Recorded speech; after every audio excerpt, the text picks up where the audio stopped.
आज म व्याक्सले सफा गर्छु अनि यो जुन यो फ्रेडबोर्ड ओइल छ नि यो चाहिँ तपाईहरुले यो छैन भने बेबी ओइल युज गरे पनि हुन्छ हल्का राम्रो हुन्छ त्यो पनि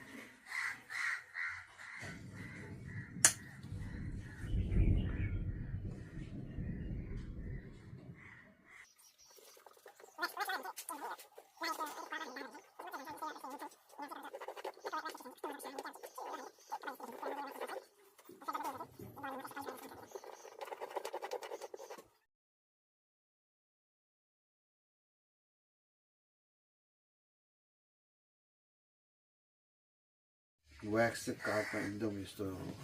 टिलिक्क टल्किन्छ कि अनि मैले यहाँ पनि लगाएको छु यो हेर्नुहोस् न कस्तो मजाको भएको छ टिलिक्क टल्किन्छ अब यो चाहिँ अब तपाईँको प्लास्टिक कोट भएको भएर एकदम मजाले टल्किन्छ कि यो लगाउँदाखेरि अनि यो भयो यिनीहरू हेर्नुहोस् न यस्तो कालो कस्तो मजा हुन्छ अघि चाहिँ फुस्रो भयो त्यो सेतो भइसक्यो थियो अहिले कालो भएको छ यस्तो राम्रो टल्किन्छ तर यो व्याक्स चाहिँ मैले फ्रेडबोर्डमा चाहिँ युज गर्दिनँ फ्रेडबोर्डमा चाहिँ ओइलै युज गर्छु है अब म यो सकिहाल्यो यसमा अब स्ट्रिङ हाल्छु स्ट्रिङ यही हो डालिएको ओरिजिनल स्ट्रिङ हो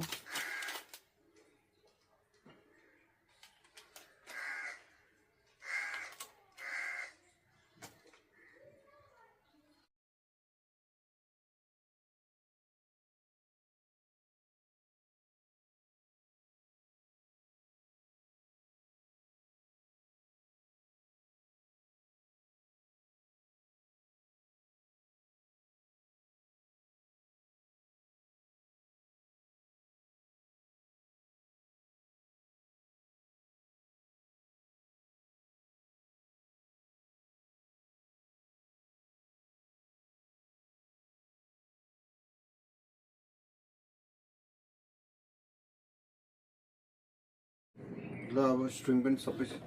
हालिसक्यो मिलाइसक्यो है यहाँ चाहिँ अलिअलि तिखो तिखो छ ठिकै छ अब यसलाई चाहिँ के गर्ने भने अलिअलि यसो तन्नु पर्ने है त किनभने त्यो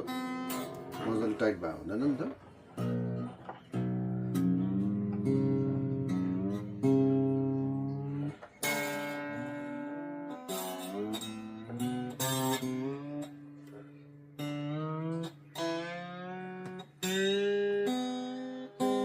अनि एउटा कुरा चाहिँ के याद गर्नुपर्छ भने यो जुन हामीले स्ट्रिङ हाल्छ नि स्ट्रिङ हाल्दाखेरि चाहिँ यस्तो वेमा जानुपर्छ यहाँ माथि यहाँबाट आएर यहाँ माथिबाट यसरी घुमाउने चाहिँ होइन तर यसरी उल्टा यसरी घुमाउने है त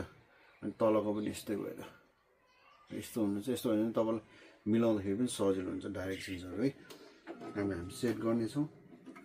यो मेरो यो ट्युनर भयो हेरौँ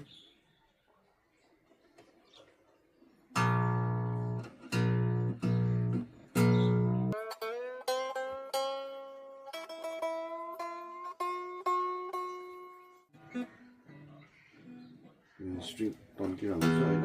एकैचोटि मिल्दैन दुई चारचोटि चाहिँ हामीले सेट गर्नुपर्छ झरिसकेको छ ए ठिक रहेछ डी पनि ठिक रहेछ जी पनि ठिक छ बी चाहिँ झरेछ ई पनि अलिक झरेछ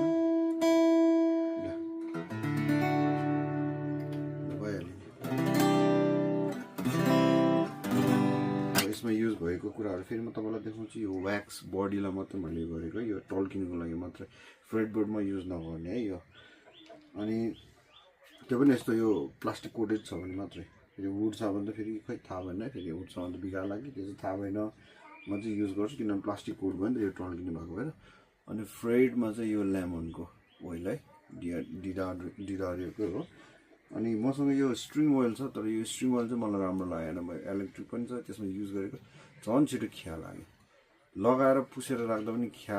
लाग्यो लगाएर त्यतिकै राख्दा पनि खिया लाग्यो अनि त्यही भएर मैले युज चाहिँ गर्दिनँ त्यति अब तपाईँहरूको चाहिँ कस्तो छ थाहा छैन है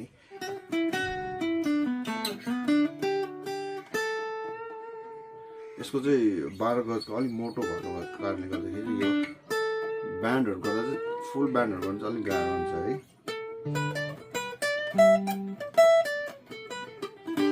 तर मलाई चाहिँ किन यो 12 गजको मन पर्छ भन्दाखेरि अलिक साउन्ड चाहिँ थिक साउन्ड हुन्छ कि ट्रेबल अलिक कम हुन्छ र कस्तो राम्रो खालको कि अब बेस हुन्छ कि यसमा त्यो भएर मात्र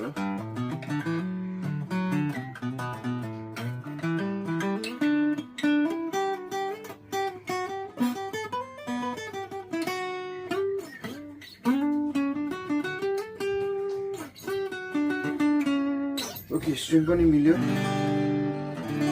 सबै ठिक भइसक्यो झऱ्यो कि झरेन एकचोटि हेरौँ है त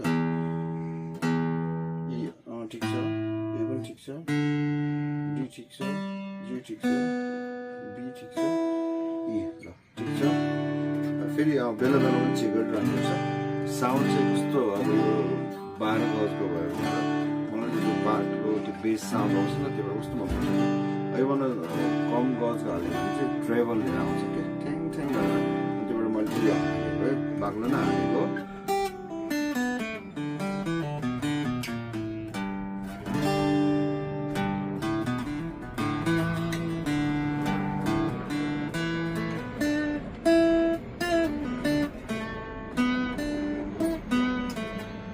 यो त कस्तो गाह्रो हुन्छ कि फेरि मोटो भएर यो ब्यान्डहरू गर्नु त्यो पातला त ठिकै हुन्छ ब्यान्ड गर्नु तर माथिको स्ट्रिङहरूलाई चाहिँ ब्यान्ड गर्नु चाहिँ एकदम गाह्रो हुन्छ किनकि मोटो हुन्छ नि त ओके ल यति नै छ र तपाईँलाई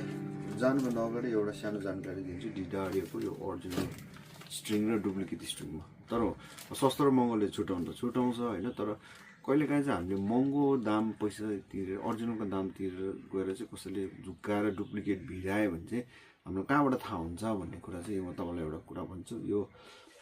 जस्ट जहाँसम्म मलाई लाग्छ है त किनभने मैले धेरै हेरिसकेको छु यो डिडारियोको स्ट्रिङमा डुप्लिकेट र ओरिजिनलमा स्ट्रिङ त उस्तै हुन्छ सेम हुन्छ होइन तर एउटा कुरा चाहिँ के हुन्छ भने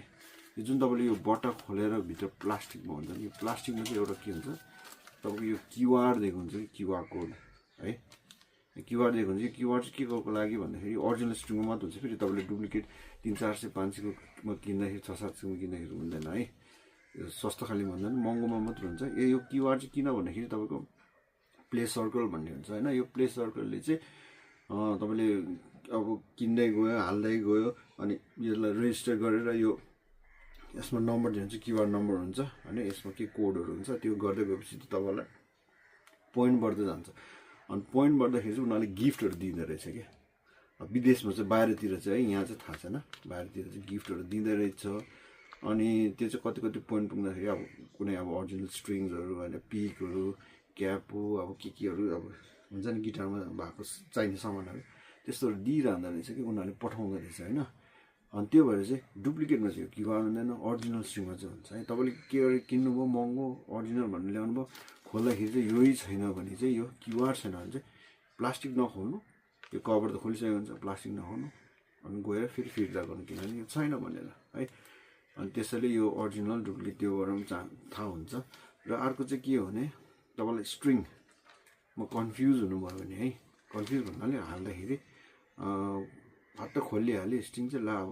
1 कता राख्ने 2 कता राख्ने 3 कता 4 कता 5 कता 6 होइन कुन स्ट्रिङ चाहिँ कहाँ राख्ने भन्दाखेरि चाहिँ यो यहाँनिर स्ट्रिङको कलर्सहरू पनि दिएको हुन्छ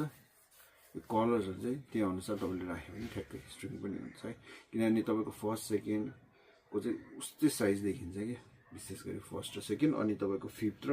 6thको एउटै मोटाइहरू देखिन्छ नि त अनि त्यो भएर कहिले अब